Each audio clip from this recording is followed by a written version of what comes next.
Another way to animate the parameters of your content and effects is by using audio. Resolume's Audio FFT feature allows us to use clip audio, audio files, or an external source to drive parameters.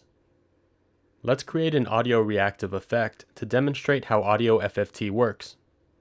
First, we'll trigger a clip and add the mirror effect to it. Change the X and Y parameters to 0.50 so that we get a nice symmetrical look. I want this effect to move in and out of its mirror position. This is what it'll look like when automated.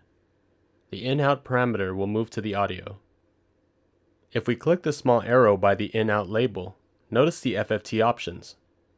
Let's select External FFT first.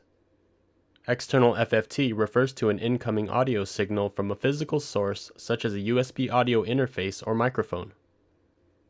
The first thing you'll want to do is make sure Resolume sees your equipment. We suggest making sure everything is hooked up prior to launching Resolume.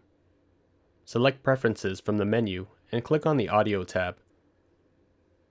Choose your physical audio source by selecting it under Audio Input Device. On this system, we'll be using a USB mixer, which has audio coming in from one of its input jacks. Once the audio input device is set up, let's go back to our effect and select External FFT to drive our in-out parameter on the mirror effect. Notice that the in-out parameter changes to an audio timeline and is now reacting to incoming audio.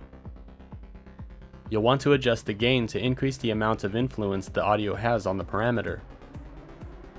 If turning the gain all the way up is still not enough to drive the parameter, you may want to go back into Preferences and increase the Audio FFT input gain. You can have this displayed on your interface by clicking on the View menu and selecting Show FFT Gain. A gain knob will be added to the Resolume interface along with the waveform display. Now let's customize the effect so that it pulsates from the center and out.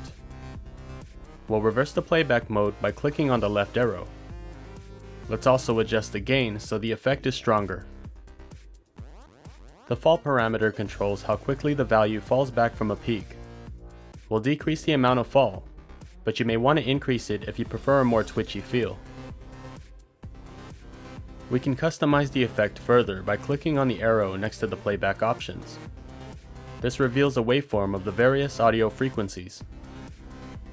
You can quickly choose which audio frequency your parameter reacts to by clicking on either L, M, or H, which stands for lows, mids, and highs.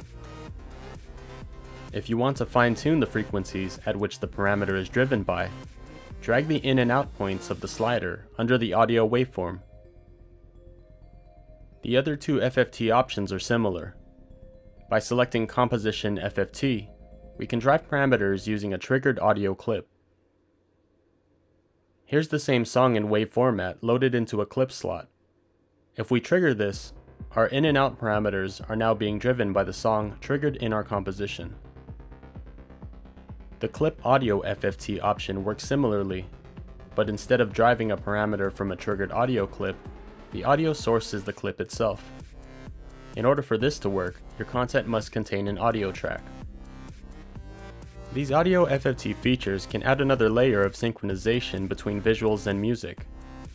By using an audio feed at an event, or if you're a musician wanting to use your own songs, Resolume's built-in Audio FFT feature is one you'll want to experiment with to create audio reactive live visuals.